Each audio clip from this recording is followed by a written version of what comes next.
Hi there. This is for the Spurs Chat podcast. Hello to you. My name is Ian Noble from the Red and Blue Review, Crystal Palace podcast.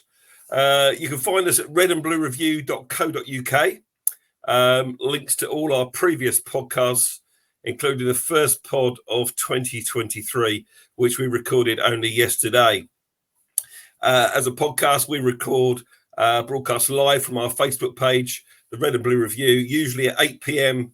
The day after a game, and then we post links across social and our website. One of the regulars on our show is a certain Jim Cannon. That may not be too familiar to Tottenham fans, but Jim is the Palace record appearance holder, 660 appearances between 1973 and 88, and he comes on and joins our podcast on a regular basis. We've also had John Solarco on, and last year we were privileged to interview Steve Coppell for a series of podcasts. So that was all good. So we're on every week, and the emphasis on our podcast is looking back at the games, hence the Red and Blue Review. So you've sent me some questions, which I'll attempt to answer. So let's have the first question up. What have you made of your season so far? And who have been our standout players? Well, I think our season has been mixed, if I'm honest with you. We've had some decent results, especially at home, if not always matched by the performance. We're missing one or two. We could do with a few more players, and we haven't really replaced Conor Gallagher from last season. Standout players, of course, you can't say it's the word standout players at Crystal Palace without talking about Wilfried Zaha, although we're less reliant on him now than we used to be. Mark Gahey was conspicuous by his absence in the defeat to Fulham on Boxing Day, and he was ever present before that, and he's been fantastic for us at centre-back, as is Joachim Andersen, the Danish centre-back. As a couple, as a pairing, they've been fantastic and really quite solid. But the one to watch for the future, and the one that could cause you problems in the game at Selhurst tomorrow night, is probably Michael Elise down the right flank. He's looking really sharp, and he's great offensively, but he's getting really good off the ball as well, and winning the ball back. So Michael Elise is probably the standout player alongside Wilf, Gahey and Andersen at centre-back. Okay, next question. Recent games. Well, I can only describe the two recent games since the restart as chalk and cheese. The Fulham 3-0 reverse on Boxing Day was an absolute disaster. We're all looking forward to getting back to football, of course, and it couldn't have gone any more badly for us if we planned it. It was absolutely awful. Tarek Mitchell was sent off in the first half for a straight red, which I thought was a little bit harsh, but it was a straight red. And then James Tompkins, who was making his first start in replacing the suspended Gahey at centre-back, the first start since we lost to your lot 3-0 on the previous Boxing Day at the Tottenham Hotspur Stadium. So he hadn't played any football, and he got booked a second time in the second half. So we finished the game with 9 men, and of course it was against a fairly decent Fulham side, and they turned us over 3-0, and it was awful. But we bounced back. A former manager of Palace coined the phrase "bounce back ability," and we did just that at the Vitality Stadium in Bournemouth on New Year's Eve. It was a shocking day for weather conditions. It was raining, it was windy. It was a horrible day for football, really, for the fans and for the players, of course. But we won 2-0, 2 first half goals, very well executed. And we bossed the game and won it fairly easily and comfortably in the end. Overall, our performances haven't met expectations this season, I would say. We've been fortunate a little bit to grind out some results against the likes of Wolves and Leeds and Villa. We made a habit of going a goal behind before we came back to win those games I've just mentioned then. I think that's something you guys are quite familiar with, going behind first and then trying to get back into a game. And Palace do need to be more clinical in the final third, but we're working on that. And we saw glimpses of that in the Bournemouth game. So, it's been a mixed season, as I said right at the beginning, but we'll see how it goes from here on in. Okay, next question. Of course, you had to ask about Wilfried Zaha. Do we think Zaha will sign a new deal, or will he end up signing for a club like Spurs on a free? Well, I hope not. No offence. If that happened, would he fit into the Spurs side? I don't doubt he would do well at a club like Spurs. He'd do well wherever he went. Don't forget that he's just turned 30, so he's no spring chicken anymore. And every window, we're well used to the speculation of Wilfried Zaha. Will he stay or will he go? I think this one will run and run. I don't think he'll go in the January window.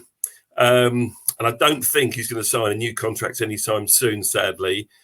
So I expect what might just happen is that he'll go to a European club that plays Champions League football, maybe in the summer. And that gives us time to rebuild without him. And if that happened, most Palace fans would wish him well, but would be really quite nervous about him playing for another Premier League team against us going forward. Next question. What have we made of Tottenham's season so far? And thoughts on Conte, Tottenham's performances, including your defeat. Yeah, it was a surprise defeat, wasn't it, on Boxing or the last game you had against Villa? That was a real surprise to everyone. I think it spoiled a few acres around the country for sure, because everybody thought the Spurs were going to win that one.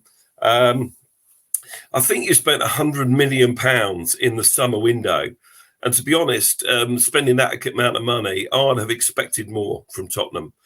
My thoughts on it really probably are that you've got too many players that expect to play, and trying to fit them all in is a real challenge.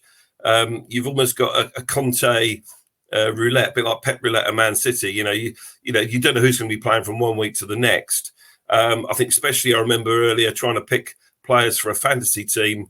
Perisic, I wanted him in because I rated him offensively, as well as hoping you guys would keep a clean sheet, and he was on the bench all the time. So you got this real rotation policy with a lot of the players, and I think that unsettles players. And I think if you look back at teams that have had success, real success, they've had a nucleus of a settled side, and Tottenham haven't got that at the moment. So I've also heard a rumour, maybe, I mean, it's probably totally unfounded, that with Harry Kane on a yellow card, one yellow card away from a suspension, that he might be left out of our game, just so he makes sure he plays against the Arsenal in your next game. But who knows what will happen with that one. So next question, please. So, favourite moments from previous Premier League meetings. Well, I gave this a little bit of thought, and I've got several, actually, of previous meetings that I can remember quite fondly when the result went our way. So, I'll take you back to 1997, Monday Night Football at the Lane, and we won 1-0. It was a Neil Shipley goal. I think he was offside, actually, but, of course, we didn't have VAR in those days. And I was in an executive box with my old man, and he was a Spurs fan. He didn't really follow football as keenly as I do, but he was Tottenham. And I went with him and some of his work colleagues, and we were in a box at the Lane, and we won 1-0. Very fond memories of that Monday night game going back.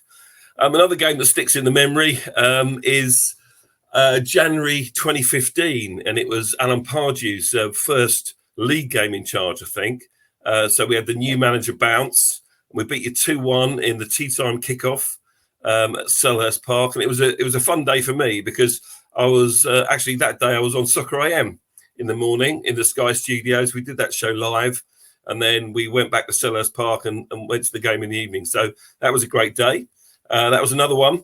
I'll then come to one at your place where we lost. We lost 2-0, the opening game of the new stadium.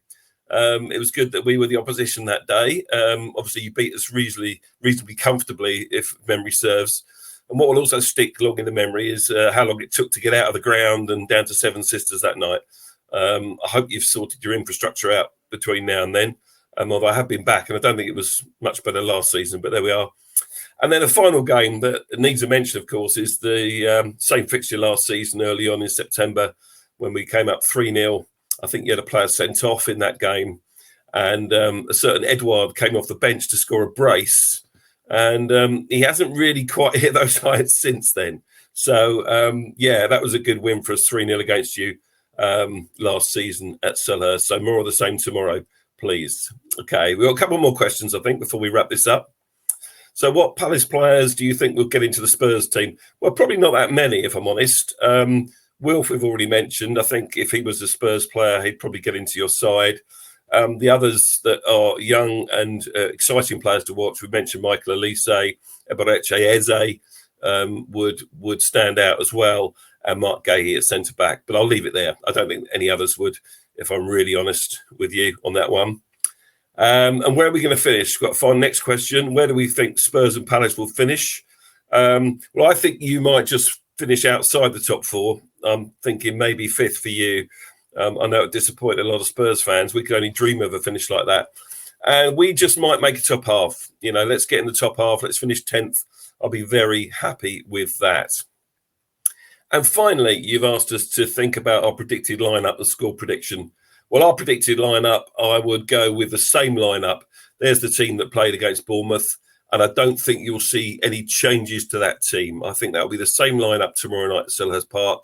Guaita in goal, Klein at right back, Gahey and Addison centre back, Joel Ward, 10 years at Palace, Joel Ward. He'll captain the side again from left back.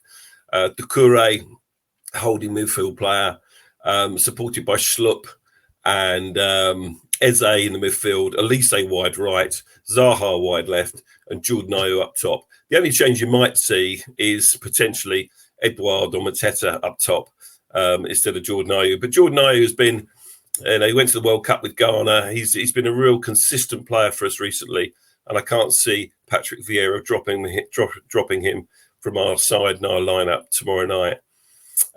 Score prediction, well, I'm going with a cheeky little 2-1 Palace tomorrow night.